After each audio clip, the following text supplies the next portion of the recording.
It's more than just your output, more than a bike. When you hear your shout out, you know it's all right. Put on your magic pants and let's go. We're cruising into the power zone. Clip in, set yourself free.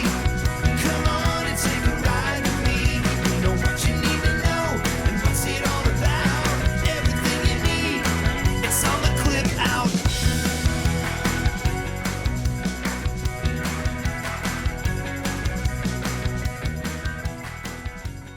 Welcome to the Clip Out Podcast, episode 372. This is Crystal O'Keefe. And this is Tom O'Keefe.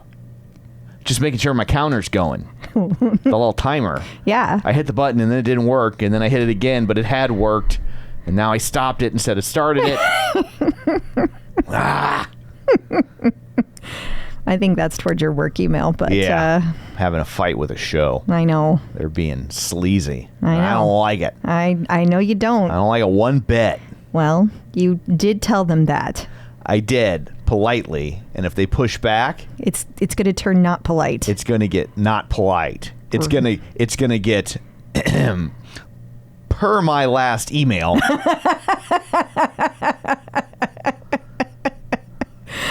Nobody wants to see that in their That's inbox. what I'll be saying. And if you push back on that, Wow. now it's no longer Tom pretending to be wearing khakis and a pullover. This is going to be hoodie Tom. Tom wearing a hoodie. And how Tom in a hoodie talks. I do. That's what it's going to be. There are F-bombs galore. It'll be ugly. Ugly. So did you want to talk about the Clip Out today? If you insist. I do. If you insist. So, the bingo thing is over. It is. And We've had lots of submissions. Yes, you have until August 6th. Yes. I just wanted to give people like a full week cycle. Yeah. And then, so Tuesday, August 6th, I'll give you till midnight. Wednesday morning is too late. Wednesday morning Central Time. If Yes. I am awake, it's too late. Right. If she wakes up to an email, tough shit. I am not including it. So, we did have a very special word that you needed to include last week. So if you're thinking you're done and you're like, I don't care about the mystery square, you need to go back and listen to last week's episode. 371. That's right. That's right. Yes. 371. Get the magic word and put in your bingo card and then email it to me at clipoutcrystal@gmail.com.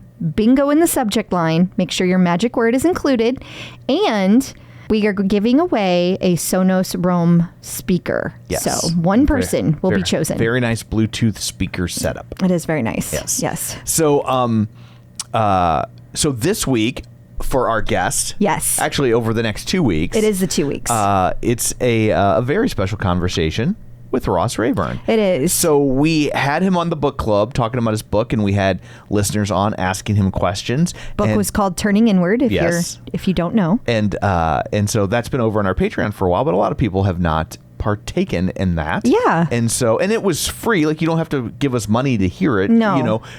But we thought, well, we'd get it in front of a larger audience so people can enjoy Ross Rayburn and the lessons in his book. So we'll play like the first half hour of it this week and then the next half hour-ish of it next week. So that is your guest. It's Ross Rayburn. He's awesome. Yeah, he's very nice. So what else, pray tell, do you have in store for people this week? Well, we are going to talk about lots of news going on with Peloton. There's a bunch of changes that have been made this week, new features. Kendall just can't stay out of the news. Yeah. We're going to talk about that.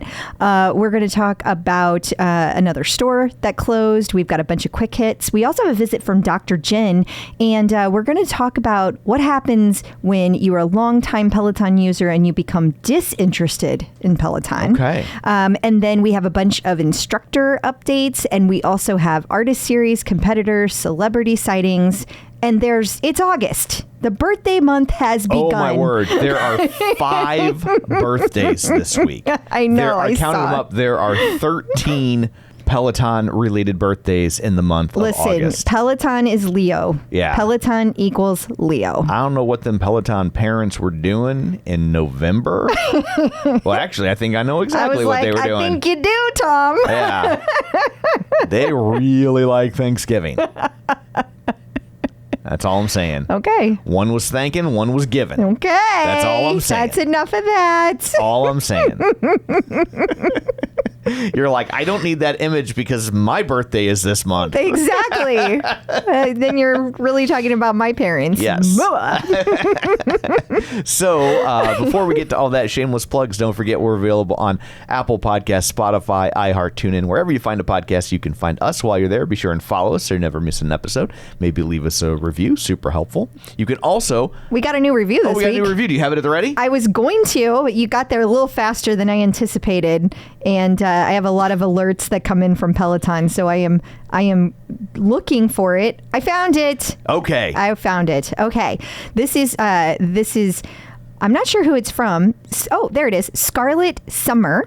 And she says, I look forward to this podcast every week. Crystal and Tom are so funny and down to earth. Their attention to detail, sense of humor, brighten my day. Definitely recommend this pod for anyone in the Pelo community or even if you're Pelo curious. Well, I love that. Thank you. I do too. Yes. What a sweet review. Thank you so much. And so you can also find us on Facebook at facebook.com/theclipout. While you're there, like the page, join the group.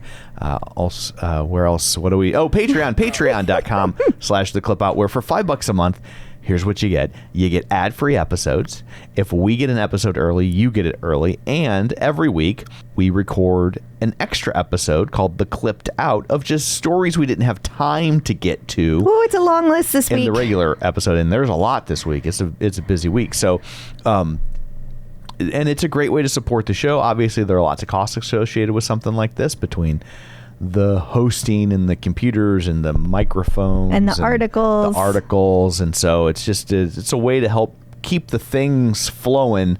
So it is greatly appreciated. So if you want to swing on by, we'd love to have you. Like I said, just $5. It's not too terribly crazy. Nope. Also, you can sign up for our newsletter at theclipout.com, where you will have all the email links and whatnot sent directly to your inbox most weeks. Unless I'm in Hawaii or something. Yeah.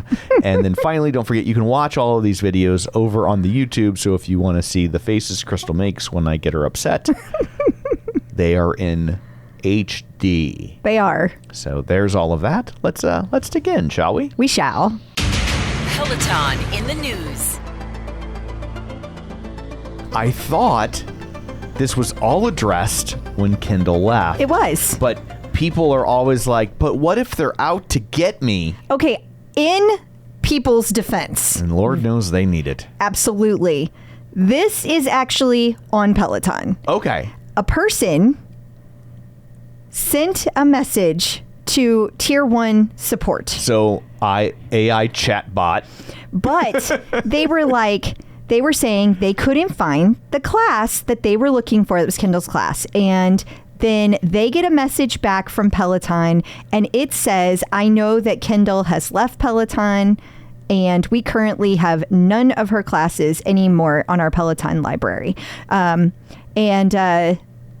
somebody was like, well, wait a second. I thought that they were not going to remove them. And they were like, all of her classes are in the process of being removed. And she was like, well, do you know when they're going to be removed? And she was like, or the person who wrote this, right. Undetermined when it will be completed. There's no ATA at this time, but it's in progress. Like, okay. What? But with the long arc of history, all classes are theoretically in progress of being deleted. I know that, and I agree with you, but this answer was super confusing. Oh, this answer is dog shit, which is also why I wonder if it's an AI chatbot. I don't know. It just sounds like some vague corporate chatbot response of like, well, theoretically, eventually all classes will be purged. All I know is it went over on the OPP and people lost their minds. And what it ended up being was this person who posted it on the OPP when they were searching, they were looking on the search bar for Kendall, not the filter of instructors. And so they got freaked out. But Oh, my word. we did double check. So Kimberly, the Hala, she's been writing for us. She's been a tipster? Tipsta? That's a new one. Because it's Hala. Yeah. It's Hala Yoga. So Yeah. she's not a tipster. She's true. a tipsta. Well, she has been on a mission for a long time to take all of Kendall's classes, like Okay. way before Kendall was even Right. talking about leaving. And she's like, I can confirm the number of classes has not changed. She's looked at that number every day for a long time. She's like, it has not changed. So that was number one. But number two, we also want to put out there, hey, they are, to your point, Right. going to go at some point. It's a conveyor belt. And Exactly. eventually you get to the end of the conveyor belt. And they drop off. And you drop off. And if you want to read the whole how do they pick the classes, there's a whole article out there. And Tom, you can include it in the newsletter if you want. It's back from April that we Okay. wrote it. It's like there's Fridays, 2 years or a year, and they go back and they're like boop, boop, boop. And then Right. boop, they're gone. Is that the noise it makes? Yes. Okay. Yeah. This is sort of inside information people come to us for. Boop, boop. Oh. Their class just got canceled. Yeah. Every time a computer boops, Boop. a Peloton class gets deleted. Only on Fridays. It's like It's a Wonderful Life. Yeah, it is. Zuzu's classes. Zuzu's Pilates. So while we're speaking of Kendall, Yeah. why are we still speaking of I'll explain. So she offered more insight as to why she's left Peloton. I guess. Did she though? Was she not getting the engagement she liked? And I don't know about that. But what I do know is people continue to say, because she keeps saying things that Yeah. are nasty about Peloton. So then Peloton members keep saying to her when she says, ask me anything. Right. They keep saying, but why did you leave Peloton? There's clearly some dirt here, girl. Right. You cannot expect people, you cannot bait people and then expect they're not gonna be baited. Right. Have you met the internet? Yes. Like, this is what they do. But she's saying, she posted, I'm going to address it once and for all. I left Peloton because it was time for me to evolve. I outgrew my shell. she a Pokemon? Yes. She is now a level 3. I don't know what level she is. Yeah, that wasn't like a comment on her We abilities. don't know enough about Pokemon No. to insult her I don't know, is that good, or compliment bad? her. I don't even know what I just said. Using the world of Pokemons. Oh, we do know that Hala Yoga is trying to catch them all. Well, that is true. So she basically rehashed the same statement and said this is a new answer. I mean, yes, basically. But This is like it was in People magazine, though. I guess, Like, yeah. I just don't. But like, she keeps stirring the pot and then going, "Why is everyone asking?" Like, oh, come on. all I can think of is Daffy Duck Yeah. drinking gasoline and eating a match. It's a great trick, but you can only do it once. It's so true. And I can't help but notice that she was like, I also have more on my next step in my journey this week. So it was timed strategically Sure. to get people's If you're attention. gonna do it, that's how you should do it. But also at some It point, is, but it's also... people just get All I know is I have felt for like a very long time she thought she was bigger and better than Peloton, and she keeps telling me in every single statement that she makes that is how she feels. I hope she still feels that way in a year, but I Yeah. don't think that's going to happen. Yeah. So okay. Well, moving on. Yeah. The only updates we're going to have about Kendall going forward are going to be over in the bonus episode. Unless there's like a major news, life but update. yeah, these bi-weekly Why I Love Peloton posts. Yeah, Yeah. we're done with them. Yeah. The guide now has form feedback. Yes. And so far, it is reported that it is working well. How about that? I know. Now, not for every move. It depends on like where you have your setup, how you're turned toward the guide. Yeah. But it should be telling you that. The only real negativity that I have seen about it is the same as we have with tonal. It gives you form feedback, and if you're turned away from it or you're facing down, you can't see it. Right. And it doesn't necessarily, like, it would be nice if it were spoken, because you shouldn't have to, like, crick your neck to look up and be like, wait, what did I do wrong? Did I do something wrong? No comments from you. You said crick your neck. Okay, well, your country's my coming country out. came out. I got a little riled up in the last segment. Yeah. Here comes my country. You crick your neck. I mean, I can throw out lots of countryisms. Yeah. You know, like a cow. It's raining like a cow pissing on a flat rock. That's one of my mom's favorites. Okay. Yeah. I'm not sure what the shape of the rock has to do with that. Because it splashes. Oh, I see. Yeah. Okay. There's always a reason for the countryisms. These are things I don't know because I did not grow up on a farm. Neither did I. You sure seem like you grew up on a farm. Anyway. A lot about cows Okay, so and their urinary habits.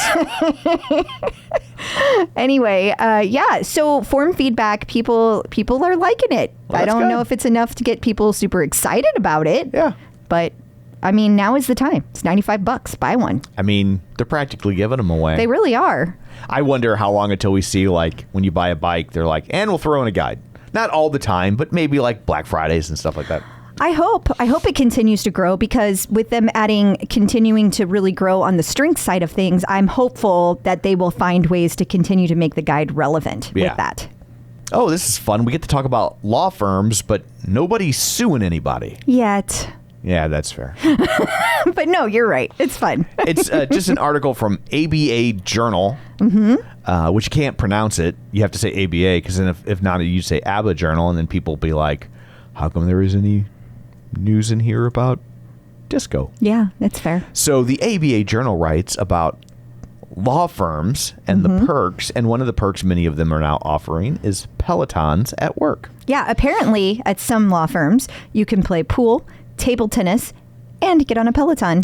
It's almost like it's probably billable hours, as many lawsuits as there are against Peloton. You could be. You're riding your Peloton bike and you're like, I'm researching the next lawsuit. This pedal feels a little loose. I think we should sue them. For a while there, you had Kendall on your bike. You could even read. So if you had documents that you could pull up within Kendall, you could read it there on. Yeah, but they purged all the Kindle classes. Right? You know what happened? I meant the Kendall reader. Oh, the Kindle reader. I was like, they purged all the Kindles. And the Kendall classes have not been purged. That was the whole point of what we were saying. Don't confuse everyone. I read it on the internet. So it must be true. It must be true. I love whenever I posted it on the OPP, which I always do with trepidation. For sure. But they were like... It's like when you're a little kid and you throw a firecracker. Like you light it and then run away. I did. Yeah. But I made the mistake. I need to turn off alerts when I do that. Yeah. But I made the mistake of like, oh, somebody commented on a post I made, and I went to go look, and there were several people that were like, sensationalism. They already said this when she left Peloton. Really? Maybe if you'd read the article, you'd know that. Yeah. God. Gotta love people. They're so angry. Yes. We now have instructor high fives live from class. So for years people have gotten instructor high fives if like they're on an on-demand class. So let's say I'm taking a live class with Ben Aldis. Jen Sherman might hop on and start giving out high fives. That's been going on for years. Okay. But what's different here is Ben Aldis might be teaching the class and start sending out high fives from his bike live in the studio. Oh, okay. That is new. And that is cool. Although people do not seem that excited about it. I really thought they would be more excited, but no, it is completely non-exciting. Okay. I think it's great. I wonder if they just kind of don't really believe it when it's just Probably. like one screen name giving you, like, it's just kind of like, sure it is. You know? Well, I mean, you should be able to see the instructor touching the tablet. I guess. I mean... But aren't they always touching the tablet? No. Oh, okay. Well, they kind of scroll, but they're not they're not like when you high five, you like tap, tap, tap, tap. Yeah. And when they scroll, they just like, they scroll like that. So I don't think that they always are. And to be honest, I never take live classes anymore. I haven't taken a live class in like at least 2 months. Oh, me too. So I have no idea if this is like if they are in time with you, because they're also about a minute off from. Yeah, so like, you're not going to see it in real time. I think, like, you see it and you're just like, but did they really? Or is it just some intern? Maybe in the control room being like, launch the high fives. That could be. I'm not saying it isn't, but the high fives, the instructors are saying they're giving the high fives. Yeah. That is what they are saying. I feel like it'd be like when Disney gives you that going on your Disney trip call from Mickey Mouse. I'm like, Mickey Mouse didn't really call you. How do you know it's not Mickey? That's automated. You think? I feel pretty confident. I don't know, Tom. I feel pretty confident. Well, we have another store shutting down, or should I say throw another store closing on the Barbie? Because it's in Australia. It is, which is why it was notable to me. Yeah. Yeah. I mean, if you live in Australia, you can no longer go to the store in Bondi Junction. And I just got to say, that's the most Australian sounding store I've ever heard of. Bondi Junction. I think it's a location. Is it like the name of a town or a mall or? I don't know, because you deleted all the rest of my stuff that was there. But it Bondi Junction, that just sounds Australian. It does. I just picture someone pulling up in a khaki colored Jeep. Absolutely. Wearing a pith helmet. And they've also got khaki colored clothes because it's hot. Yeah. And they hop out, And they say. And then they've got a knife. Good day, mate. Yes. Yeah, and they're wearing a knife on their hip. Yeah, and in my head... For the Outback. It's Yahoo Serious. Really? Yeah. Young or old Yahoo? Young. I don't know what old Yahoo Serious looks like. It's... I just know what young Yahoo Serious looks like. He was very cute when he is young. Okay. That's all I will say about that. I'll take your word for it. Okay. I heard that he has a child now, Google Serious.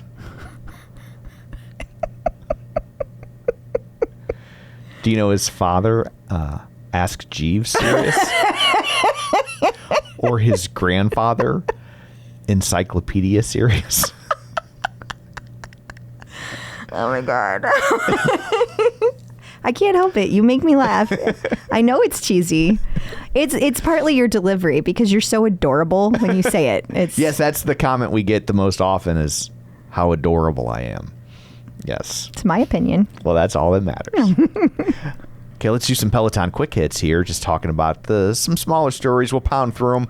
I think we talked about this one a little bit last week. Walk-ins welcome. Yeah. In theory, you can walk into the New York City. You can walk into the New York City studio, and in theory, the door will be unlocked and waiting for you. I really would not hold your breath, but like communism, it's a nice theory. Yeah. I don't know how realistic it will be in practice. Allie Love to the hosting seat. You skipped Emma Lovewell. Oh, sorry. I scrolled too fast. Emma Lovewell to the maternity seat. Yes. She is going to continue to be dropping Tread content while she's on maternity leave, but she has officially taught her last class before the baby comes. So we are officially on baby watch for 2 babies because Jermaine Johnson and Emma are both out. 2 instructors, babies imminent. Oh, I thought she was having twins. No. Okay. She's like, phew. Few indeed. Have you heard about this Allie Love to the hosting seat thing? I have heard that. I have, yeah. She was on the Today Show, and she was with Craig Melvin and Jason Soboroff. And she was talking, she got to chat with Nick Jonas about his new movie and Jessie Malone about her inspiring health journey. So all the stuff she covered on the Today Show. Oh, well, that has to be exciting to actually get to host. I'm sure. Yeah, absolutely. That would be exciting. Christine D'Ercole received a heartfelt gift. She did. This is so funny because it is from a member, and it doesn't say his name on here, and now I'm blanking on what the name was. It says it's Paul Del Vecchio. Yeah, but it's not Pauly D. Right, because he spells it differently. I about had a heart attack. Yeah, you thought it was from Pauly D. I did. You were very excited. I was, but it's not. But a very, very nice member gave her a race that was at the Palomar to commemorate her finishing the Palomar mountain climb. And he finished it at the Hero de San Diego Palomar metric race. It's a 56-mile race and includes the Palomar mountain climb that Christine just did. So it was like since I got 2 and you didn't get a medal for what you did, here, I would like to give it to you. Isn't that nice? That's very nice. I thought that was very thoughtful. Hannah Frankson had some Vikings in her class. She did. Minnesota Vikings, specifically. They were in London and took a class with Hannah Frankson, and they looked like they were having a ton of fun, all of them. And what a neat little thing to happen. You don't see, that kind of stuff doesn't get to happen in London often. So Right. how special for Hannah Frankson, you know? Absolutely. And coming up after this, we're going to talk to Dr. Jenn. You love your Peloton, but you've kind of fallen off the wagon. It just doesn't intrigue you in the same way. How do you get the passion back? Dr. Jenn's going to help you out right after this. Getting the psychological edge with Dr. Jenn. Joining us once again via the magic of ZoomTube is Dr. Jenn Mann, licensed marriage, family, and child therapist and sports psychology consultant. She was a 5-year national team member in rhythmic gymnastics and sports psychology for USA Gymnastics. It's Dr. Jenn. Hello. Hi. Hello. I have a great question for you today. This comes from Susan Dutton-Burton. She's a longtime listener. And I feel like there's a lot of people in the Peloton community who can relate to this. And this is a little different. She says that she is struggling with becoming disinterested. Now, she has been with Peloton since 2014. She's got a Bike Plus. She has a Tread Plus. She has a Row. She's got a Row Plus. She doesn't want to be disinterested, but that's her struggle. And she's finding herself turning to other fitness platforms this year. And I asked her to elaborate. I said, can you tell me a little bit about why you're disinterested? And she said she's struggling to answer that as well. She said, I don't have a good reason. I should love it just as much as I always do. It has so much to offer. And then she talks about how many changes there have been. You know, John Foley left. The company has evolved a lot. Of course, the stock, seeing instructors come and go for various reasons. And she said that she just doesn't know that all of the instructors that are still there necessarily feel as good as they used to feel. Her local showroom just closed. These are just a few of the things happening. So I'm really curious to hear your thoughts on this. Well, I think that there are 2 parts to this question and answer.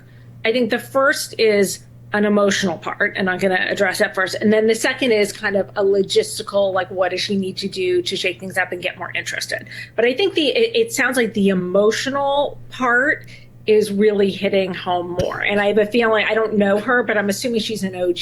Yeah, she is. She was around when Peloton first started. And yes. So she's really kind of witnessed it, feeling from a very like small club, everyone knows each other, high fives, like super kind of positive, almost like small town feel. Yes. And now it's very big city feel, that now that, you know, there are millions of members and that there have been different people running the organization and some instructors have come and gone. And also there's like a little bit of like, you know, the curtain has been lifted, like Dorothy has gone down the yellow brick road and we know who's behind the curtain, and like a lot more about what's going on and the gossip and kind of all that sort of stuff, which sometimes like it's fun and it's titillating, but sometimes it makes you knowing too much about an instructor sometimes can make you not want to take that person's class. Like I know there are a few instructors I'm really close with, and like there's one in particular who I absolutely adore. She's like the greatest person on the planet, but I don't listen to her meditations because we're pals, and I'll think about like, oh, but I know that she had this struggle last week and like, oh, like that. So it makes sense to me that she's feeling kind of a restlessness. I also think that she has to grieve the Peloton that she once knew and loved in order to adjust to the Peloton that's evolving. And the truth is, in life, nothing is static. It's not just Peloton. It's everywhere. No. And that we have to work on being resilient, and we have to work on kind of being like bamboo and being able to bend without breaking as change occurs. And again, I don't know her, but I'm wondering if there are other areas of her life where she struggles with change.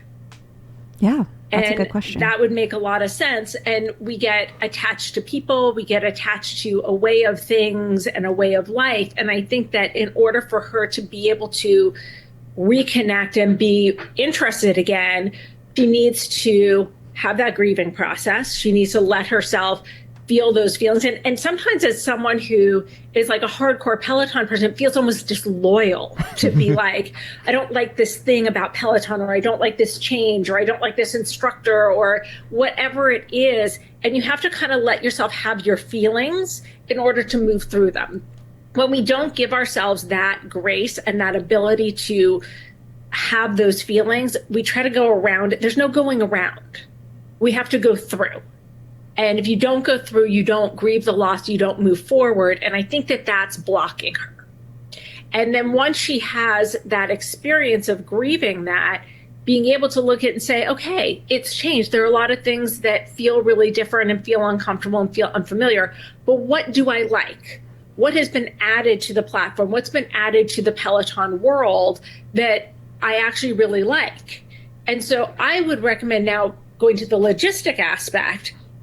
It's very easy, especially if you're an OG, to always take the same instructors, the same types of classes.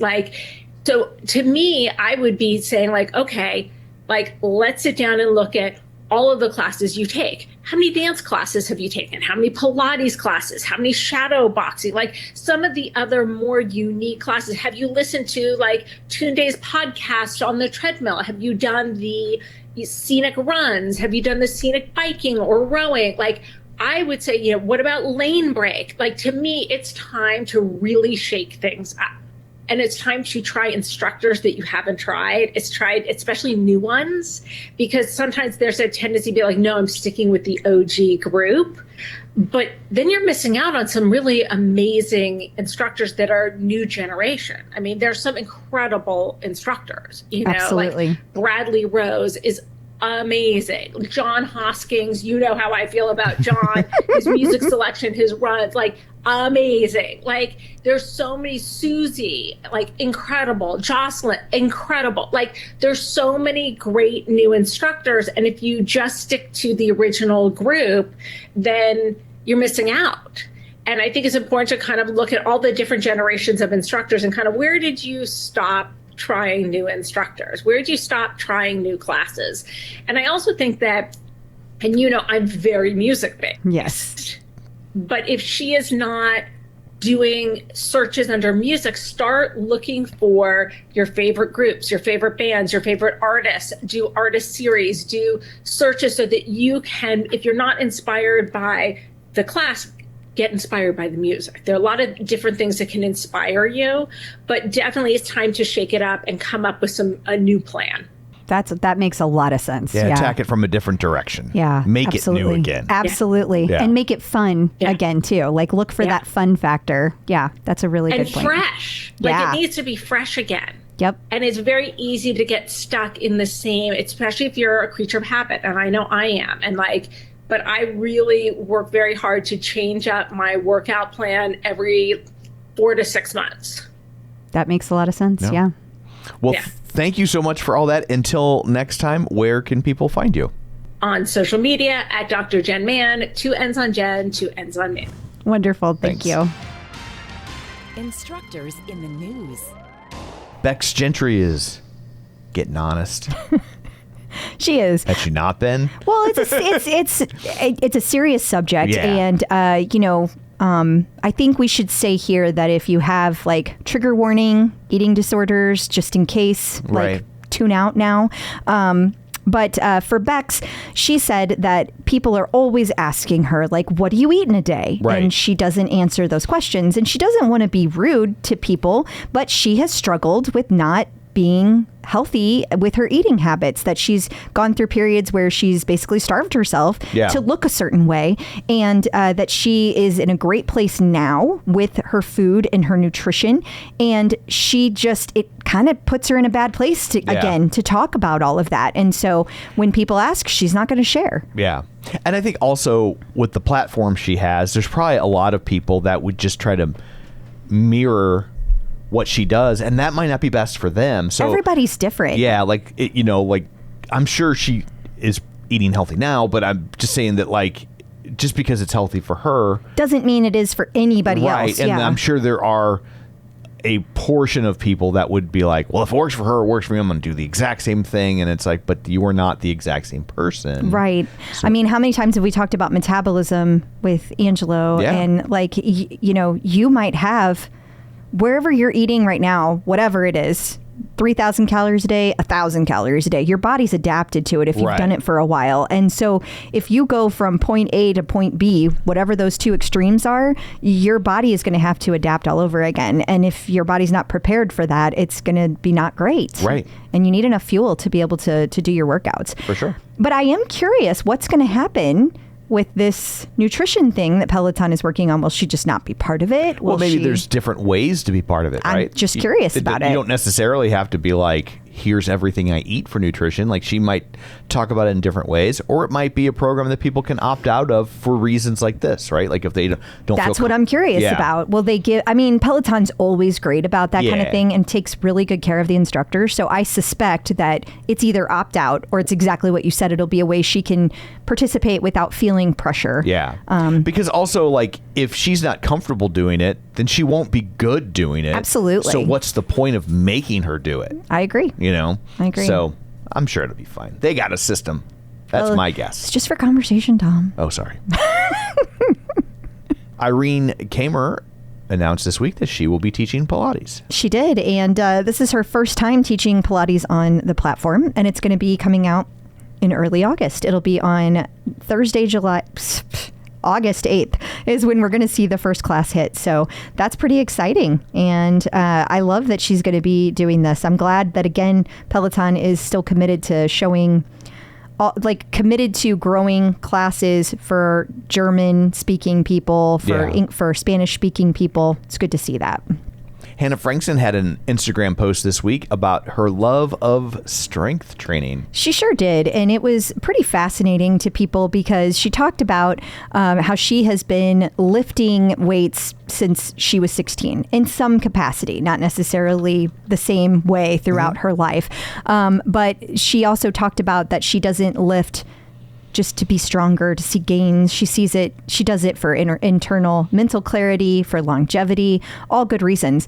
But the other thing that stood out about this was she usually doesn't post about her weight training. So does this mean potentially she could be doing the next split program, which is pretty exciting to think about? Yeah, for sure. They definitely seem to be going all in on strength training, not all in enough to buy tonal. It's too bad. I keep hoping, but I also know that, like, that ship has sailed. They're going through the couch cushions over there. Yeah. So. Yeah, definitely. That was a loose change joke, not a J.D. Vance joke, just for the record. Man. I still want to get added. Couches have had a rough week. They have. Did you see all the hubbub about the local commercial that Carroll House did this week? They posted on billboards. Just for listeners, Carroll House is a furniture store. Is a furniture store locally. Family owned. A very, very large. And they've been around forever. Like it's like 4 generations, a long like time. Long. And they posted a picture this week. It was just a billboard, and it was like something about couches. Oh yeah, it was like a couch, and it says "may cause arousal." And I really think it's a coincidence. I don't think they were trying to make a political statement. It is not like them to do anything political in either direction. Like they just stay apolitical. The most political thing they do is that family is very like animal rights. Absolutely, absolutely, and they've been very consistent on that. For decades. Yeah, but they've never said anything political. No. It's just, it cracked me up because people lost their minds. Yeah. Oh, sorry. Moving on. They were having instructor games, kind of like the Olympics, but not really because they don't want to get sued. They're very particular on what you can say regarding the Olympics. Yeah, you know all about that. I know all about that because Simone Biles is playing my building. Are you allowed to say this? I think I can say that. Can you say why you can't talk? I didn't know if you could. I mean, it's just the rules of the Olympics. Like, there's all sorts of rules about things like, they're flat. Like, it's to the point where they're like, and when you can't use a gold emoji in a social media post. Like, it's like a time frame around the Olympics. It's like a 30-day window or something. It's a whole. So like I post nothing. Like every couple days they'll be like, here's something that you can say that won't get us yelled at or sued. Cut, paced post. That's a good thing to do. But so they were having the Instructor Games. Yeah. And I know one of them, it says they were trying to see how far you could power walk on the tread in 60 seconds. Yes. And they one Peloton replied, takeaways from the comments section. Alex is a beast. Kirsten is relatable as fuck. And Matt has hair. That's the comments. Okay. And while we're speaking of fun times at the studio, over in London, the instructors were trying out the world's toughest exercises. And if you ever want to feel better about your own fitness journey, now the things they're trying here are really hard, are crazy hard, but it is kind of delightful to watch super fit Peloton instructors literally falling on their faces trying to do some of these moves. It is. Because, they're so strong. They're so fit. Yeah. And, they're trying to do these things that some people manage to make look so easy. For sure. And these guys are struggling. And I have so much respect for them for filming this, for posting this, and having fun with it. Yeah. That's just amazing. But some of the moves, if you're not watching, you're listening, push-up headstand. And then there was the one where you do the push-up with the one arm and your entire body is on, all of your weight is on the one arm as you try to do one arm lift yourself with that one arm. And then there was the one where they did the Superman push-up, which is practically impossible. Yeah. Yeah, it's and Ben Aldis made it look good, and honestly so did Eric Yeager. They both made it look really good. Yeah.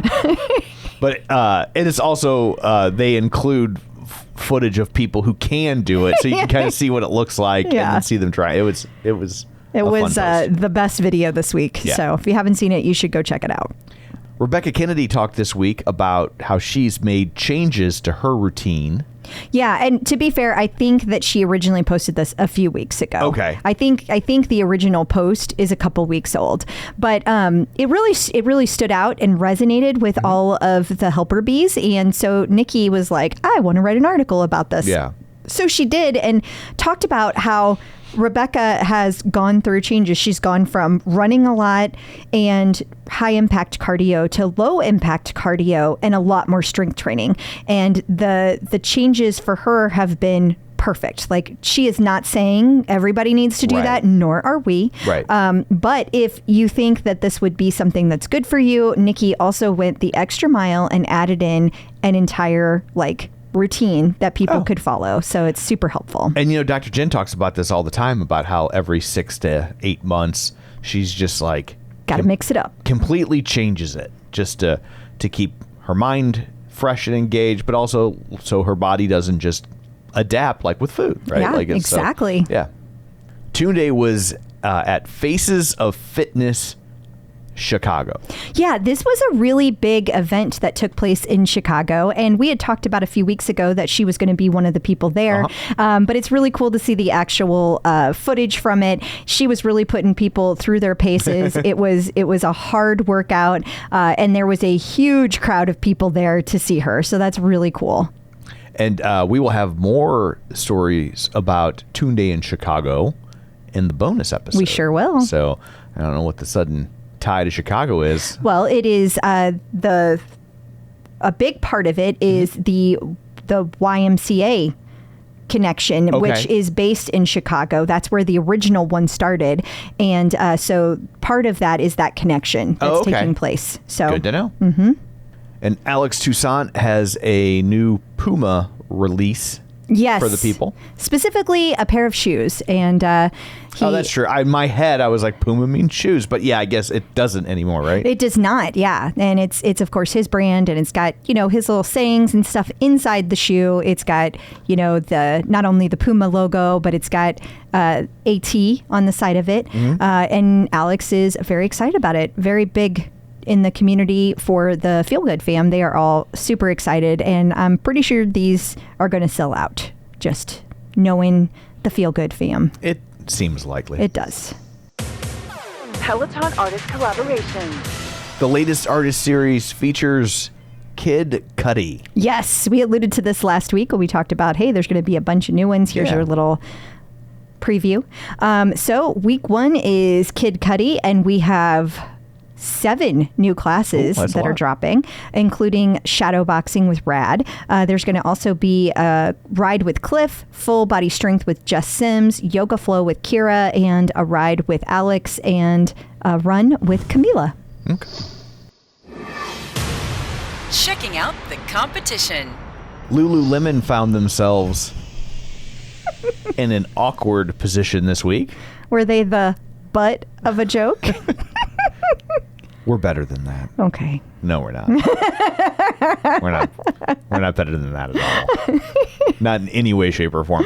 So I guess they put out this new series of leggings called Breeze Through that are seamless. Yes. They're seamless on the front on your lady zones, but on the front lady zone. Yeah. But not on the back lady. I guess the back isn't a lady zone because we both got that zone. That's true. But they created what they call a whale tail a Y-shaped seam in the back, and it also had a V waistband in the front. So to replace the seam in the front was a V waistband. And the reviews were very... People were like, they were saying it gives you a long butt. Yes, and they were not happy with the reviews. In the reviews, they were not happy, is what I mean to say. And long butt came up a lot, and people stopped buying them, and they were like awful reviews. And so Lululemon said, okay, take them all down. I mean, I guess it's like anything. Like some clothes look better on some people than others, right? Like, yeah, I mean, these models look fine. Well, also they're models. But they're models. But I will say the seam, it goes right up the crack of your butt. But there's a lot of leggings that do that. And some of them even accentuate, like they're trying to like make your cheeks look juicier. I don't know what else to say. Right. That's what they're trying to do. Yeah. And so it like really makes a deep crack. Yeah. And that's the whole point of them. Yeah. But these don't do that. They just somehow make it long. Yeah. I don't know. It doesn't...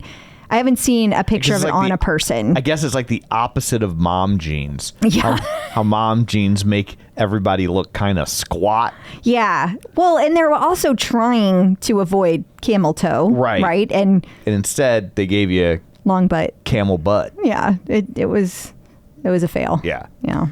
$98 for long butt. Long butt. Well, if there's any ladies out there who felt like their butts are too short, This could be a win. This is your time to shine. You could find probably some discarded ones somewhere. Yeah, you'll have a shiny hiney. Peloton celebrity sightings.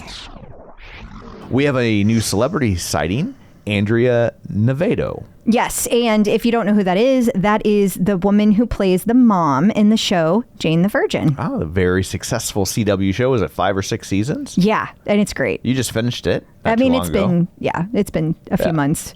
But I started off thinking I was going to hate watch it because during the day, I tend to hate watch shows. I got so sucked into that show. It's so good. It is so good. And I was not hate watching. I was enjoying watching. That was great. Yes.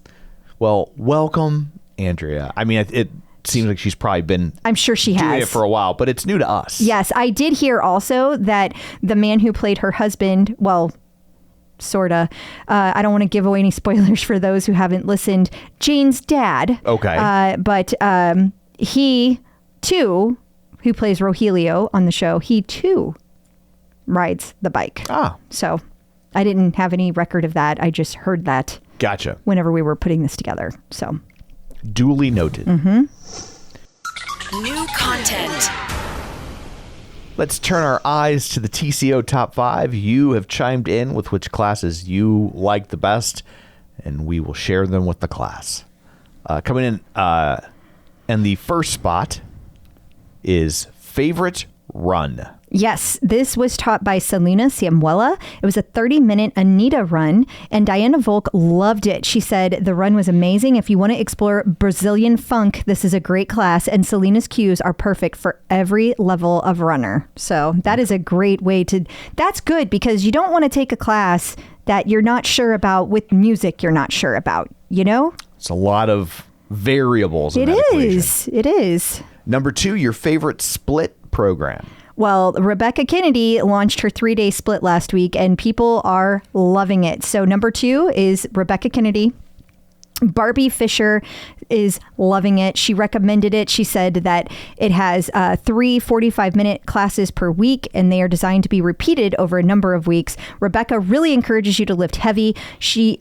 Barbie thought her heavy was 20 pounds, but now she's lifting 30 pounds in Rebecca's program. It's a beast, but I love how she instructs. I will probably do 4 to 6 weeks of it. That's really cool. Yeah. Number 3, favorite Power Zone ride. Okay, this one was taught by Christine, and it was launched on July 28th. It was a 45-minute Power Zone max. And Kristen Aziz, I can't say the other name because I'm going to... Lewandowski. Yes. That sounded a lot better than it was going to come out of my mouth. She's a longtime listener and follower, but a first-time poster. She said that this class was so challenging, it could also double as an unstackable.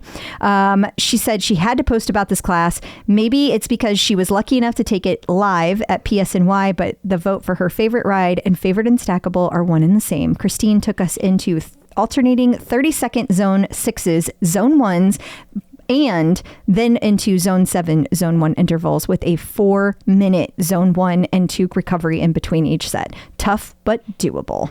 I was saying, dear God, what must the unstackable this week be? Yeah.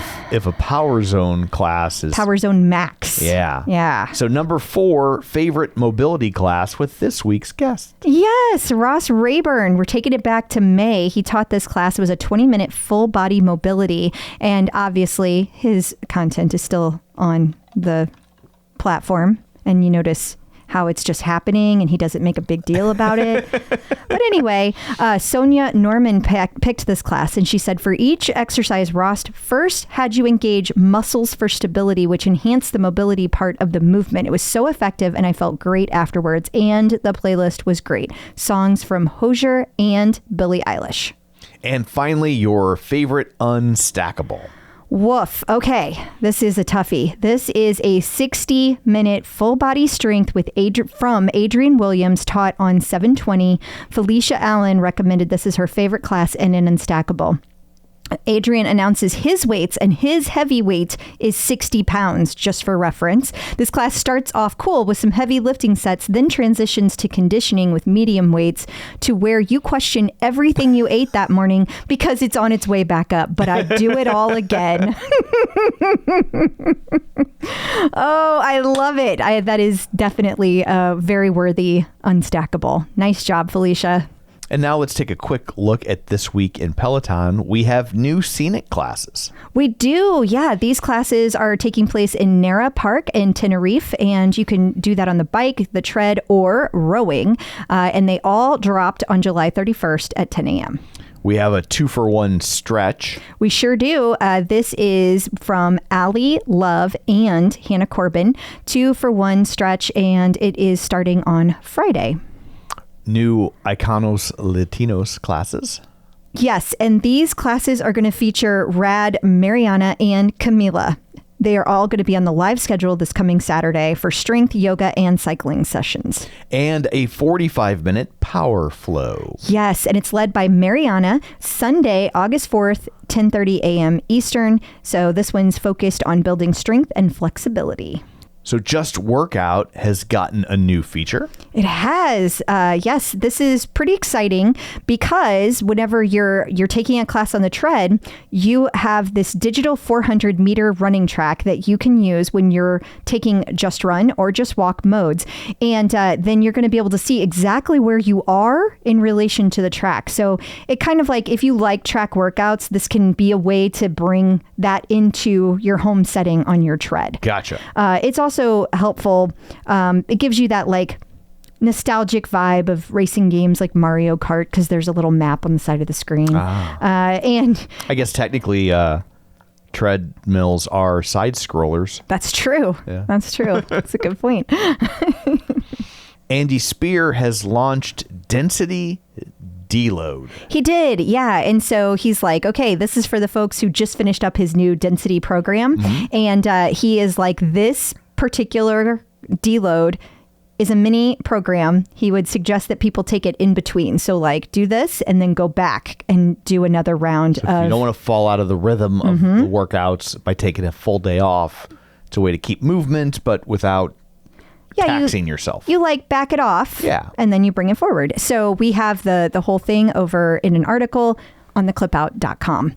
And I know that technically that was the end of In Case You Missed It, but I also wanted to add, it just dropped today that there is going to be a new bar program, first ever, that's going to be taught by Allie Love and Hannah Corbin, and it is dropping on Friday. 4-week program. And that's pretty exciting since we've never had a bar program. Oh, I guess, okay, we had classes, but not programs. Never had a program. Gotcha. Very exciting. And they're teaching the classes together, including a 60-minute bar class. If you don't sweat and hurt during that, you are like superhuman. Like that's going to be painful. You're already a professional ballerina. Peloton.Birthdays. Okay, brace yourself, folks. Whew, buckle up. If you're sending cards to these people, You're going to need some stamps. you're- Hope you got your forever stamps on deck. You won't be joining Patreon this week because all your money's going to postage. So first up, it's also fun because some of these people are going to maybe have to be explained to you. Oh, that's a good point. So first up is Jayvee Nava, born on August 2nd. So Jayvee is one of the original employees of the Peloton company, and she was our first ever contact at Peloton. Yes. She's also the person that single-handedly put the, I shouldn't say single-handedly, she had a whole team working with her, and that really takes away from all their hard work too. Yeah. But she was Led the overseeing the homecoming / HRI while she was there. and was like the main admin for the OPP for a long time. Back when one person could do it. Yeah. One superhuman. Yes, named and she Jayvee was Nava. super. She remains super, but no longer with Peloton. Yes. And then on August 3rd, we have Marion Roaman. Yeah, August 3rd, we have Marion Roaman, and Marion was one of the first ever instructors at Peloton. She also was the first person who was over content at Peloton. So actually, if you know who Howie Godnick was, he Yes. was, a longtime Peloton lover, huge member of the community, and like just spread the word of Peloton everywhere, and super nice guy. Very much so. Love him dearly, miss him dearly, but he was brought to Peloton by Marion. How about that? So have to give the whole history if I'm giving it. For sure. Happy birthday to Marion. August 5th, Jess Sims. Jess Sims, still an instructor. We Yes. all know and love her. Yes, from here on out, you will know people. Yes. August 6th, Alex Toussaint. And on August 8th, Oliva Amato. So happy birthday. Happy birthday. Happy birthday. Happy birthday. Happy birthday. You almost sang. No. I will not be singing. You just did. Nope. Yep. Did not. You did. Coming up after this, we have our interview of the week. It's Ross Rayburn. It's not a normal interview. It is audio from our book club. So he's taking questions from listeners and readers of his book. And we hope you enjoy it. So stick around. Peloton personnel. Welcome, everyone. So excited for everybody to be here. And Ross, thank you so much for taking the time to do this. We really appreciate it. I know lots of people are excited to see you, and they have been loving your book, and we are excited to talk about it. Did you want to start with just a few words? Now remind me, who are you all? This is How Did That Get Made? That's great. It's real Tom. spoilers. It's real spoilers. So I have a friend who calls me the guy who's funny 10% of the time. And which means since you all laughed just then, that means now you have 9 that you have to put up with. Until we get back to the laugh. Amazing. Do you know what I have not done yet? But this is the first time I've organically felt the right thing to do, because this is what I actually do. Let me turn my phone off, which would be totally the appropriate thing to do. Whenever I meet with like my team, one of the things that we do is we actually take a moment in silence and actually turn in and set an intention. And I don't do this typically but this feels more like family. Okay. So would everybody be okay if we did that? Yeah. Sure. So you don't have to close your eyes. It's not a meditation per se. It is just a turning in of, I always like to say it can be as simple as just breathe. It can be as simple as gratitude. I'm glad I'm here. May I enjoy this, or may I do my best? Or if it's something you actually are working on, like one of the things I'm working on right now, it's called Adbhuta. It means making sure that I'm full of wonder, that I remember to be childlike and appreciate beauty. So if you've got something you're working on in this like 10 seconds, you can imbibe that. And then I'll just bring us out with like the traditional thing in yoga is Om Shanti, which means peace. So if you want to close your eyes, you can. If I did, I would have got everyone. I was an Eagle Scout. I don't know if anyone knows that. No, I did not know that. That's fun. Yeah. And so I've got all sorts of merit badges and stuff. So maybe we'll just call that the Intention Merit Badge. I love it. It should be a little picture of Ross's face. It would be a great badge. It explains a lot about me, though, don't you think? I expect you to always be prepared now that I know that about you. Hey, listen, I still know the O. And like, to be totally fair, I hated it. I only did it because of my dad. I was in it till I was 18, and we were sponsored by the Methodist Church in Clear Lake outside of Houston. And it was torture because once a year, we would do the flag ceremony on Sunday at church. So imagine 18 years old in your Boy Scout uniform in front of all your friends in the Methodist Church. Of course, now I love it because I can tie a bowline knot with one hand faster than anybody that I know. But I have a complex relationship with the Boy Scouts. I think a lot of people do.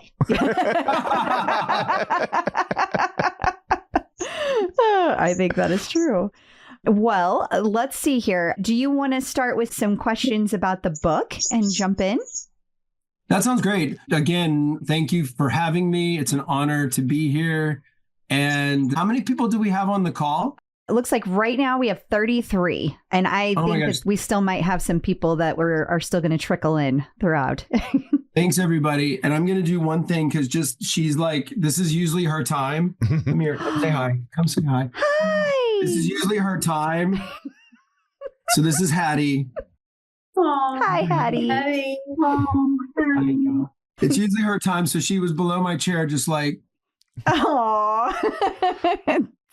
So thank you all very much. I don't really have much to say to begin, but I think we should jump right into questions. Okay. Well, I thought that I would go ahead and ask the questions, but then also if we get through more than we think we do, maybe we can open it up if you feel comfortable and you can say some more. We can do more long-winded stuff if we have time. But since we have like 30 questions, I wanted to just kind of make sure we got to everybody's.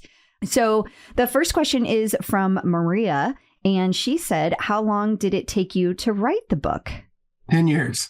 Seriously? Girl? Well, I started it. The idea was 10 years ago. And then it was in my computer for a long time. I met a woman named Eve. Her name is Eve Minkler. Her professional name is Eve Adamson. So it says on the book, Eve Adamson. She took my, if somebody's off, make sure to mute your, I think I hear somebody. I got him. Thank you. So Eve took my class. I used to go to Cedar Springs, Iowa every year. And Chris, my husband, was doing a new Nutcracker in Chicago at the Joffrey, and they out of town down in Iowa City.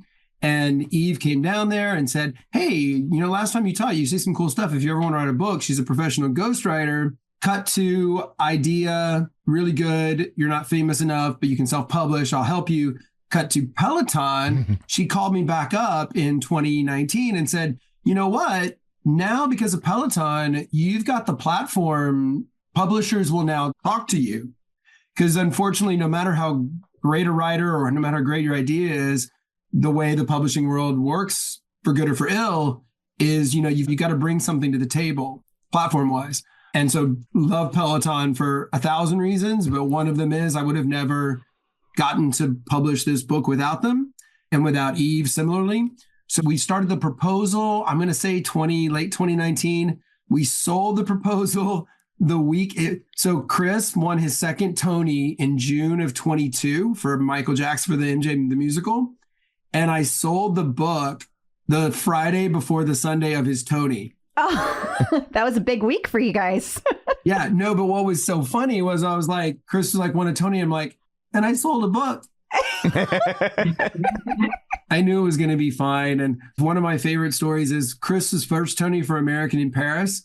And Chris and I are kind of a team. Like I'm a little bit, because I love to write and I dramaturg a lot of his stuff. And I studied myth and storytelling for years. And so I often will help him, even with MJ, kind of help him shape the story so that because sometimes even great writers like Lynn Nottage, who wrote the Michael Jackson script, even great writers, they sometimes get lost they forget the basic hero's journey often that Joseph Campbell, who I studied quite a bit, is most famous for creating or articulating. So Chris went up for American in Paris and he's English and he didn't want to get played off and he forgot to thank me. Oh no. First Tony. Oh my gosh. Oh dear. And he didn't even go to the press line because he felt so bad and he came back to the seat. And to be honest, I was really quite upset. I didn't say anything at the time. It took me a couple of weeks of processing, and the most creative, wonderful human being on the planet. And every time he leaves, I'm like, do you have my keys or do you have your keys? Do you have my computer or your computer? That's what you kind of get with the way he sees the world. So it took me a while to process. I'm like, look, my ego wanted to be thanked. That's what you get with Chris Wheeldon. I got past it and worked through it, and it actually became a really beautiful part of our relationship. And one of my friends, who's very funny, said, to be fair, you shouldn't thank Chris until your second book. I was thinking it. I was like, did you thank him in the book? So anyway, cut to, took us, once we sold the book in 22, we then took a year and a half to write it, because from a proposal, you then actually write the book. And 6 months before publishing, I woke up one day in an existential, this is not my book, this is not what I want to write. We scrapped the entire thing and rewrote the book in 6 months. And the way that we wrote it, basically, it's all my words, but the reason why I put Eve on the cover is because it wouldn't have happened without her. It was her discipline. And I basically talked and she recorded it. And then she would put my words in order. And I tend to speak a little floridly, a little verbosely, a little too verbose. And she would put it into sort of more pedestrian language. And then I would spice it up a little bit and make sure that there was transitions and stuff. So it really was like a tennis game. And she's, again, speaking of tennis, always equate it to when you play tennis with someone who's better than you play better. Yeah. And she was that for me. Just, I would say things with her that I'd be like, who said that? That was amazing. Like, that was not me. So I give her, that's why I was like, you know what? It's a book about authenticity. Even though it's my words and no one ever puts the ghostwriter on the cover, I was like, I don't want this to just be me, or this is us. And the short answer really is 6 months, 2 years, 4 years, 10 years. Okay. So that's a very natural lead up to, like, what was the most challenging part of writing this book then? By the way, whenever I am silent, it's actually me practicing what's in the book, which is, and not that some questions aren't important, but some questions are just easy. And I feel like that is such an important question that I often will practice what I preach and turn in. And just to give you some insight into what I personally do, and I do this through pre-show. If you're ever in studio with me, you'll see me do it right before I teach a meditation. And I believe, and this is what the book is about, that everyone has a guru that I mentioned in the book that was Elizabeth Gilbert's guru in Eat, Pray, Love. Her name is Guru Maichi Vilasananda. And I got to meet her once, and she was my teacher's teacher. And she speaks of a blue pearl at the core of everyone's being. Have you all heard me talk about the blue pearl before? I feel like I've heard you talk about it in the sense that, like, I remember you talking about like a blue light surrounding you. Maybe I'm getting that confused with something else. I think that's Tunde is also, we share that. We have Tunde and I, are very close. And I think it's funny that, not funny, but it's funny in a beautiful way that she speaks of that as well. And Guru Mai teaches that at the core of all of our beings, there is a blue pearl. And that blue pearl is indefatigable, it's inexhaustible, or it's untarnishable, it's omniscient, it's all of the superlatives that really don't have a description because it exists in the ephemeral, transcendental realm beyond time and space. But it is a belief statement, and because one can argue, depending upon your religious beliefs, whether it is the basic core or it exists on top of, say, original sin or whatever. But I believe that it is this core at our being is cloaked.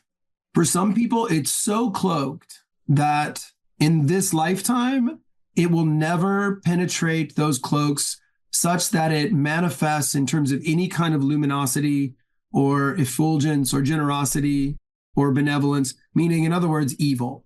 But in the same way that the sun is not doubted that it's behind the clouds, I don't doubt that there's a blue pearl at the essence of every person's being.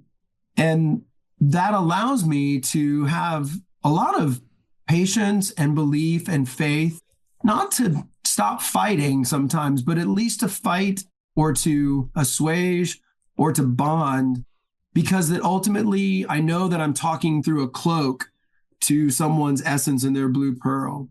And obviously, for probably most everybody on this call, we emit the light from that blue pearl probably a lot, most of our day.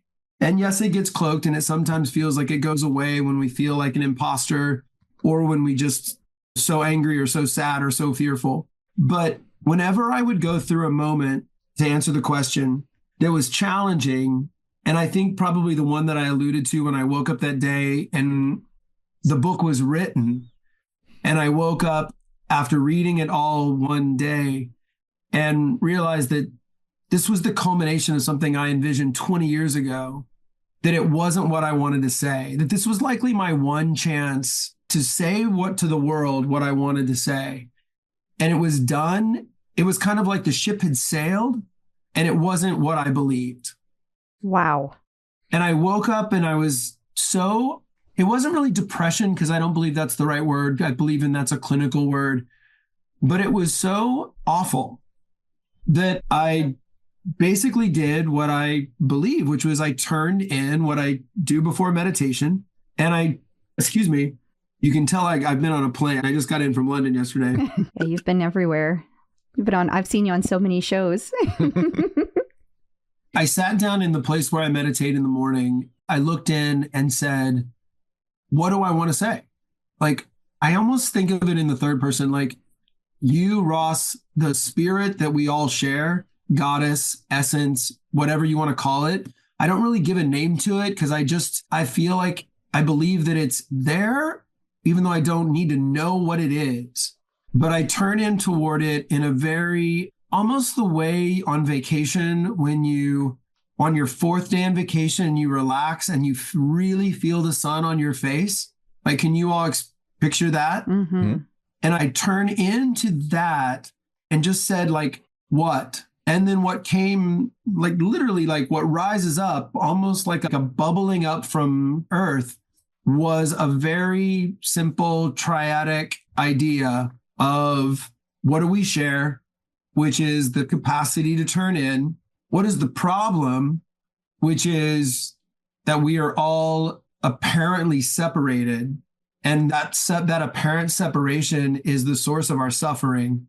And anything we can do to bridge that apparent separation in ourselves, with each other, with our countries, with our friends, with our foes, with the world, any bridge to ameliorate and possibly heal the trauma of apparent separation, that is for me the beauty of like who I want to be as a human being.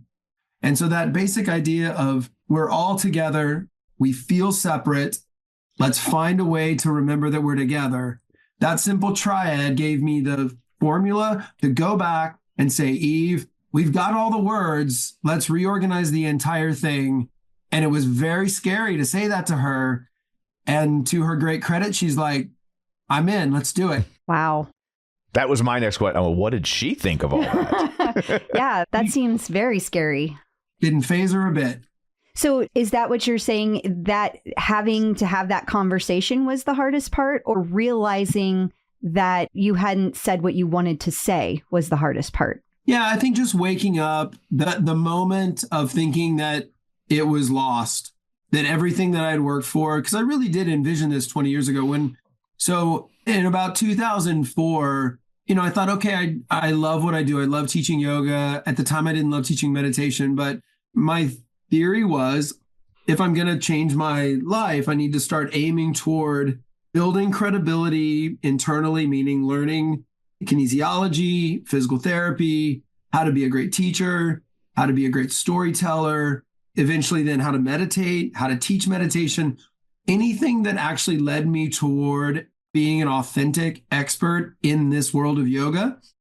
And trusting that over the course of time, I would be able to take that expertise and find a way to monetize it, to basically turn it into something that would provide me a life. And now even like a life, again, thanks to Peloton and thanks to many things, like I support my mom now. Like, I'm able to I'll tell you another time about the struggles that my mom has had, but completely support her and she doesn't have to worry about things. And there's no greater thing in the world than to be able to tell my mom, guess what?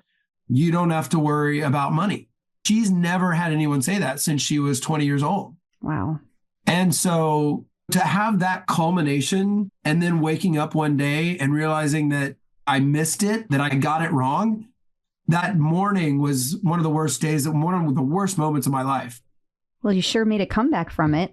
You sure found a way to bounce back. Thank you. I mean, that's really why it was so beautiful. Like going in and realizing that the blessing of trusting that I trusted so much in the blue pearl and the spirit that I could let it all go and trusted that I would find it again. And the fact that the moment of fear and the moment of revelation, like we're right next to each other, to me is kind of like one of the most beautiful things about creativity. I think it also says a little bit about your risk tolerance. Thank God he found out before it went to press. I know. That's what I'm thinking. All I can think about is it's like the writing equivalent of like someone on their deathbed being like, maybe I shouldn't have been a stockbroker. I mean, by the way, I do a meditation. I don't teach it on the stream, but I can talk about it, with you, everybody, because it sounds a little bit morbid and it usually needs a little bit more than like a 10-minute meditation, but I call it the deathbed meditation. Whenever you have a really difficult decision, I often encourage people to imagine when you're 90 or give yourself a long life and think about on your deathbed, looking back at this decision, which one would you have made? Which one would you be glad that you made? I can see why that would be effective. Kind of a Tuesdays with Maury. We have a question that I feel like is kind of next to that. And it's a question from Maria. And she says, what do you recommend as the quickest way to turn inward in stressful situations? And I feel like that's linked because you were just talking about like this moment of amazingly high anxiety and like very scariness, a lot of vulnerability. I don't know how you turn that into I should look inward, because I start scurrying around and try to do things to fix. And so I think that that's a very appropriate question as a follow-up to that story. I think that's a fantastic question. And let's level set a little bit. That was a really beautiful moment. I can give you a moment from yesterday when I did exactly the opposite. Because I always had issues with anger. I get fearful sometimes and I get sad sometimes, but mostly when I'm off, anger is my go-to. We all can share all three, but usually you have one of the others, one of the three. And so that moment, by the way, to be fair, remember, I've been living this practice for I'm so bad at math, since 1997. That's anybody? 25-ish? I was like, longer ago than I would like to think about. So in no way, I said to Ben Aldis when I was with him, because I said something when I was hosting his book launch, and I said something really off color. And he's like, dude, I can't believe you said that. And I was like, listen, if you ever get the sense that someone's putting you on a pedestal, tear that freaking pedestal down before someone else does. And I am proof that the universe is not a place of justice, because I have effed up more than anybody. And look where I am. I'm getting to I wrote a book. I get to talk to all of you. I have all these people listening to me, and I am more flawed than all of you combined. And so when I say, to answer the question, just take a deep breath, or when you're running around, Crystal, to use your words, and you just stop for a second or two. Like right now, everybody listen to see if you can hear something outside. Just that alone, just whether it's listening or looking or feeling or some sense or a deep breath, anything that makes us stop moving and extroverting and instead turn in, that's meditation. That's all you really have to do. And what happens is you think of it like if you're sewing, that's one knot. And then you do it when you brush your teeth, and you do it in a conversation, when you do it when you're fighting with your beloved. You do it when you're in a meeting and everybody's catastrophizing, and all of a sudden you're in front of a group of people who actually want to hear your opinion about something. You make it sound very easy. You'll never hear me say that word.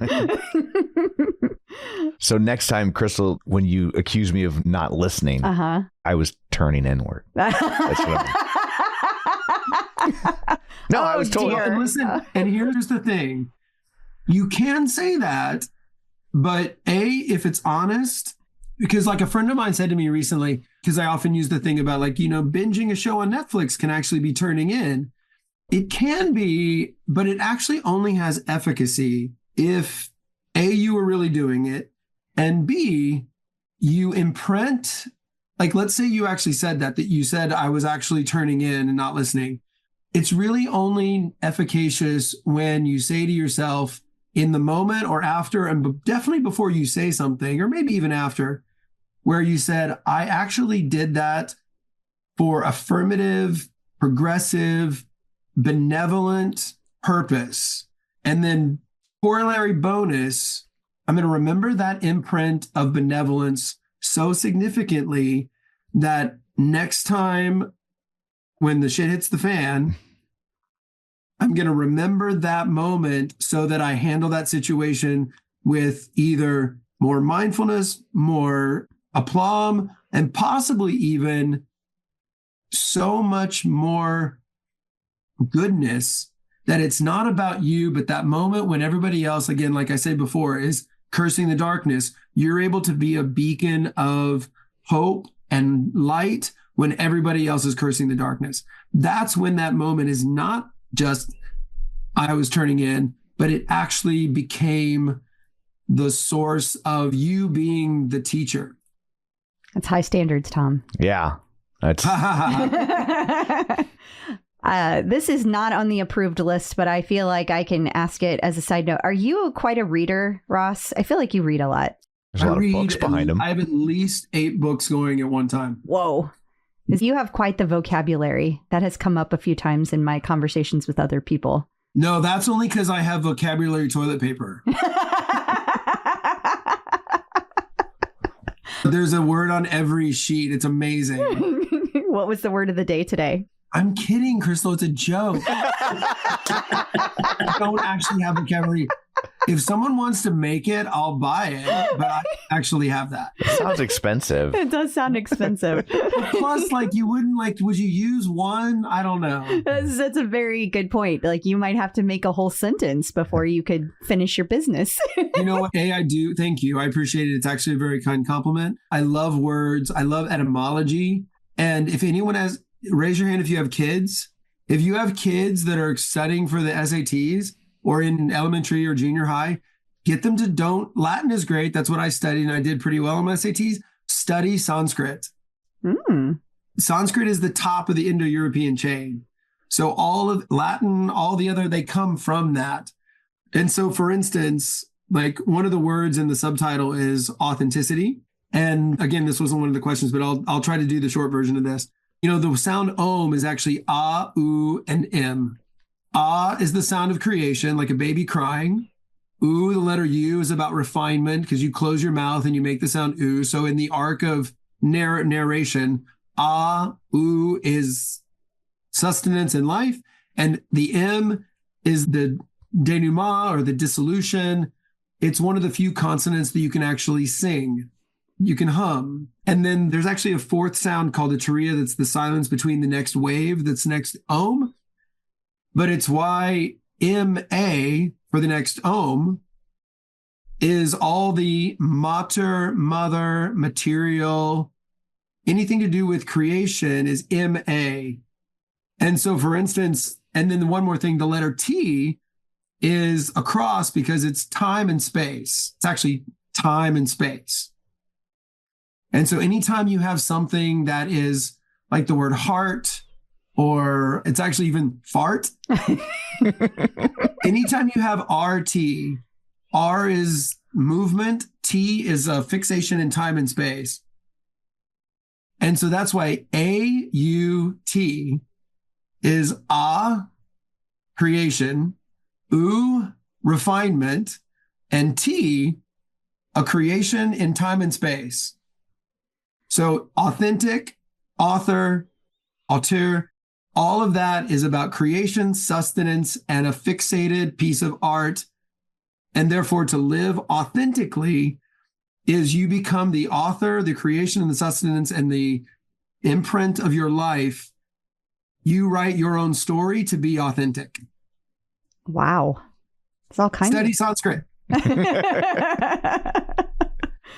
Well, let's see. I want to make sure we get some more of these questions in. From Mike Kohler. I'll actually answer questions shortly, I promise. You are hilarious. Mike Kohler asked, what is the most impactful experience you've had using meditation and yoga to get unstuck? Was the rest of that question. Sorry. Tonight. You weren't stuck tonight. I don't believe it. No. I mean, I just mean the most impactful. No, I mean, I'm being a little bit tongue in cheek. Whenever I used to travel the world and people would say, what's your favorite city? I would always say the city where I'm in. Gotcha. I don't know. I probably, again, to get unstuck, gosh, it's every day. Honestly, every day I feel stuck. I believe this is a practice that you have to do. You know the Sisyphean myth, everybody, where the Sisyphus was rolling the stone up the hill. When he got to the top, the stone would roll back down. And one of my favorite revelations ever was when I studied with a professor, and he said, you know, the secret to the Sisyphean myth is that Sisyphus found joy in the rolling up of the stone. And that to me is, we ask those questions like being stuck as if it's a problem. When you really, like the blue pearl, I believe that when we remember that the blue pearl is there, and that we use these words like suffering, when we remember that all of this is a radical statement, and I don't want to say this cavalierly, because when you're in pain, this is not something that's appropriate to hear. So please do not take this out of context. But from a philosophical, theoretical place, as long as you're not in a place right now of trauma, if you are, do me a favor and look at this theoretically.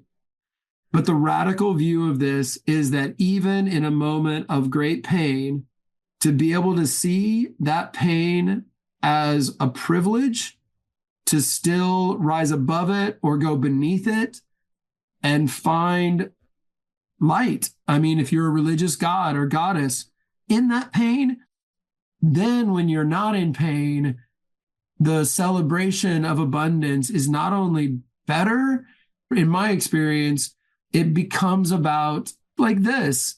Like, I'm now in a great place of abundance, and I'm in a room full of people that this is not about me. I don't feel like I'm in an ego moment right now. I feel like I'm in, especially with Peloton, I'm in a community that I get to share. And I believe that that's my perspective, and that I don't come at this from an ego place most of the time, to be fair, because I have done the work when things were really awful, and I do the work when things are really awful. So then when people come into the studio and I get to listen to them and their stories, I'm not jealous or fearful. I just know that we're connected, and I celebrate them. And so I give that unstuckness. That's why I believe you got to do it every day. Well, speaking of things that you do every day, you've talked about kind of like when you were writing the book, and you've talked about like how you practice every day, and you talk about that in the book as well. But how did you personally find time to write with all of your other obligations? You do. Well, that was not a hard part. Okay. I was looking for some clarity to figure out how to be more efficient, Ross, for myself. Yeah, I don't know. I mean, listen, I'm probably not the best person to ask about that. It's like when I was nervous about getting a second dog. Yeah. And I don't know, when you love something, you find the time. Yeah. No, that you're right. We'll do some rapid fire ones. This one comes from Gwen Dawson. Do you miss acting? No. Okay. This one comes from Amy Alstrom. Would you please consider doing more back to sleep meditations? There's only like 2 left on the platform. It's not the right forum for that discussion. Got it. Okay. This one comes from Elizabeth Franks. Do you have a favorite meditation on the app, whether recorded or done by somebody else, recorded by you or someone else? I don't remember my meditations from yesterday. The way I do meditations, I never script any of my meditations. I plan them out for a couple of days. In the morning, I kind of like really go inside. And again, I don't mean this pejoratively, but it's kind of woo-woo, but I love woo-woo. I basically ask like my teacher and all the teachers that have come before, what is the thing to do that is greatest service I can do today? Because if there's one thing I believe, there's a god called Hanuman. He's the monkey god. He's often shown ripping open his chest to expose his heart. He's in the Ramayana, which is one of the epic poems in India. I just think of Hanuman, like in this meditation, I'm going to rip open my chest, proverbially. And what is that meditation? And I honestly don't really know what I'm going to say until it comes out. And so if you ask me what my meditation was, I couldn't tell you what it was last time. Well, whatever you're doing, it's working. Keep it up. Oh, thank you. Honestly, and all credit to Sally Kimpton, who died last year, I call her my Yoda. She's back here behind me. Remind me to figure out what day she died, and the meditation that's on that day or the day after she died. If I had to pick one, that's the one I would go to. And I don't remember what day it was because it was the most powerful meditation I think I've ever taught, because her spirit she's an amazing, amazing being. Wow. Thank you for sharing that. Margaret Robertson would like to know, how do you come up with the stories that you tell during your meditation? I feel like you just answered that. Yeah, I do think of the stories before. So I do write all my own stories. Okay. A couple of times, like I've written, like at the time I told the story about the Chinese proverb, which is one of my favorite. But like if it sounds like a made up story, that's me creating a story based on an idea. Like if I want the idea to be about generosity, then I will. So there's a little bit of planning and letting go and letting the story be extemporaneous. Kind of so a that's combination. A little bit different. Okay. Aaron would like to know, what is your favorite color? I mean, I always say blue, but I don't know if that's true anymore. That's what it was as a kid. No, I don't know if I have one, to be honest. All right. Debbie Pino would like to know what your fitness... Oh, you know what? I know what I want to answer. Okay. I hate the color. There's a picture. It wasn't what color do you hate? No. Here's the thing. There's a color when I did my first photo shoot, and it was like, I called it the Captain Kirk green. Yeah. Remember Captain, kind of that color of his shirt in old school Star Trek? Yeah. And I got the shirt and I'm like, all right, somebody in wardrobe hates me because this is the worst color. And then the picture, they were so right. It's like one of my favorite pictures I've ever taken. And it was like my skin tone and the lighting. I was like, damn it, that is a good color. Were you kind of mad a little bit? I was so happy because I was like, yeah, it just proves like you got to know what you don't know. You got to and this is one thing I really loved that I learned at Peloton, because I worked for myself for 20 years and I joined a team and I joined this beautiful organization that people do their job. That's it. But anyway, that's what I learned. I was like, there are people that are good at their job. Like, you don't have to do everything, Ross. Like, so that was a fantastic learning at the age of 48 at the time. Wow. That's a really positive spin on that. I love that. Okay. Debbie Pino would like to know, what does your fitness routine look like currently? Yeah, I do a little bit of everything. I always joke that in the 90s, I had to come out as a weightlifter. Because at the time, yoga was like, people would so poo-poo lifting weights. And I've been lifting weights since college. So since 89. So yeah, I do everything. So wait a minute. I love rowing, by the way. If you all don't have the rower, like the rowing team, I mean, everybody on my team is wonderful. I love the rowing team so much. They're just such wonderful, beautiful people. The rower is great. I have a meniscal tear that it's tough for me when I cycle, I love cycling, but I can't really push myself because the asymmetry of cycling is tough on my knee. But because rowing is single plane of motion, I was like, this is amazing. So I am a giant fan of the rower. If you haven't gotten it or tried it, please do. Could we start a rumor you're going to become the next rowing instructor? No, I don't. I mean, here's the thing is I love so much what I do. And again, it's kind of like, I don't know. I'm just like, I believe that other people, that's their thing. And I don't want to do everything. I'm so happy. Okay, that's great. Although I do love, the one thing that I have enjoyed is I now teach in the stretch category. Yeah. And that I have enjoyed because it's, you all know how much I love biomechanics and the nerdy stuff. It's allowed me to step, because let's be honest, there are a lot of people that won't try yoga because of what they think it is, where they'll try stretch.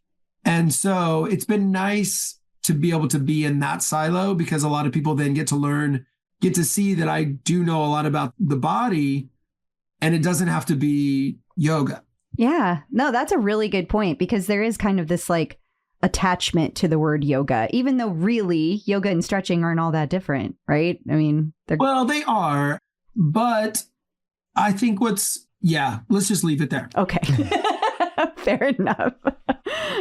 Okay, so what is your best advice for establishing a consistent yoga and meditation schedule? Would it be the program that you have at the end of the book? No, I think you have to look inside and ask yourself, hold on. What I recommend is ask yourself what it is you need. If you're the type of person that you need some discipline in order to progress, then set a schedule, blah, blah, blah. If you're someone who needs some freedom, then do it when you feel organically inspired to do it. So you've got to know you and do the formula that will give you what you need. That makes sense. So on that note, do you have advice to people for how to introvert when life around you is chaotic? Like, especially if you're new to it. Yeah, I really do believe start simple.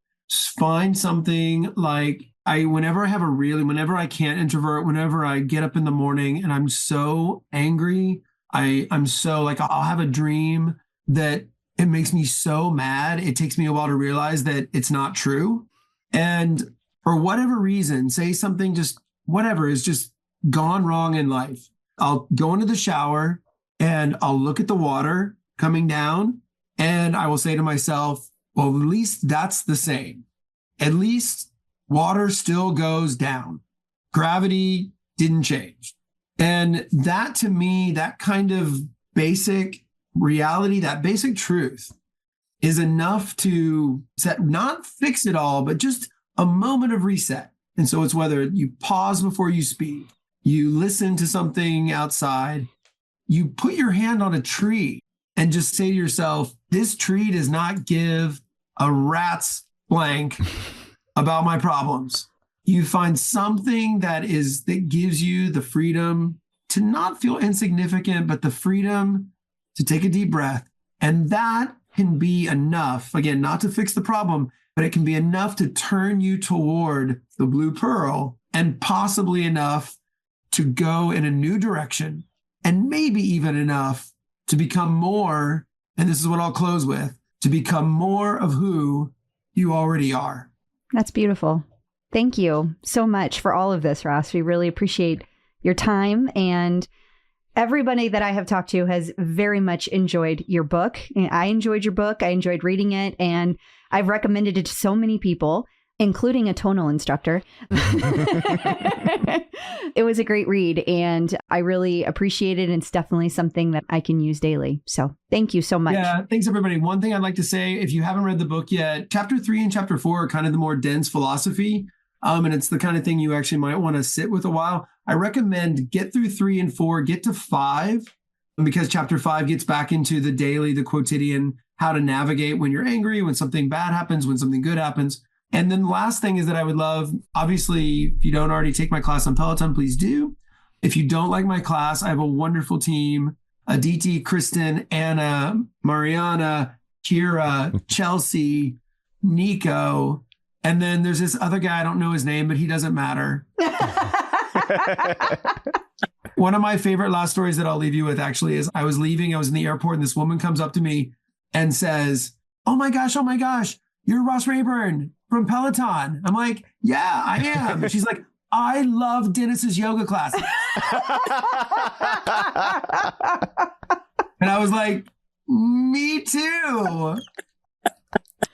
Anyway, so please let people know if you did like the book, any kind of love you can give it on social media, because this is the kind of book that actually will build momentum, I think, the more people read it. So thank you in advance. Thank you for all of this. Much love. Thank you. Thank you. The Clip Out.